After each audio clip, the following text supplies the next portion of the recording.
रामो राजमणी सदा विजेते रामं रमेशं भजे रामेनाभियता निशाचरुचमु रामाय तस्मै नमः।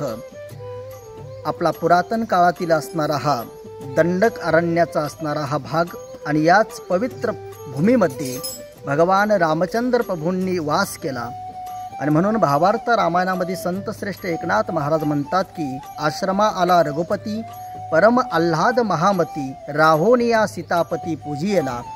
आश्रमाचं महत्त्व सांगत असताना वाल्मिक महर्षी सांगतात की याच पवित्र भूमीमध्ये महामती ऋषींच्या आश्रमामध्ये अगस्त्य ऋषींनी वातापी आणि इलवल नावाचे दैत्य मारले आणि ऋषीमुनींना अभयदान केलं। त्याचप्रमाणे याच पवित्र भूमीमध्ये महामतींच्या यज्ञयागासाठी वाल्मिक महर्षी शरभंग ऋषी असे महान ऋषी या भूमीमध्ये येत होते। ती पवित्र भूमी म्हणजे आजचा असणारा राममाळ आणि म्हणून हा असणारा पवित्र महामती ऋषींचा आश्रम याच ठिकाणी दक्षिण उत्तर वाहिनी प्रवारा झालेली आहे आणि म्हणून या ठिकाणी हजारो पवित्र तीर्थांचा वास आहे।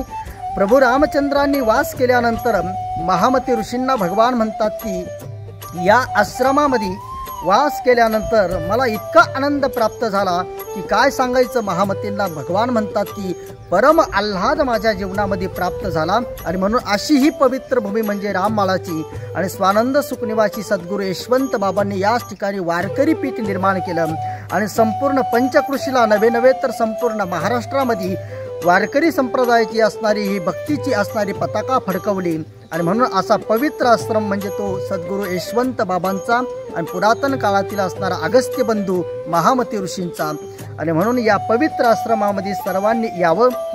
येत्या 22 जानेवारीला आपण या ठिकाणी उपस्थित राहून या ठिकाणी असणारा भव्य आणि दिव्य होणारा श्रीराम प्रभूंचा असणारा तो उत्सव त्या उत्सवामध्ये सहभागी होऊन आपणही त्या ठिकाणी पुण्याचे सहभागी व्हावे, पुण्याचा भाग आपण आपल्या जीवनामध्ये घ्यावा ही सर्वांना या ठिकाणी विनंती करतो। रामकृष्ण हरी।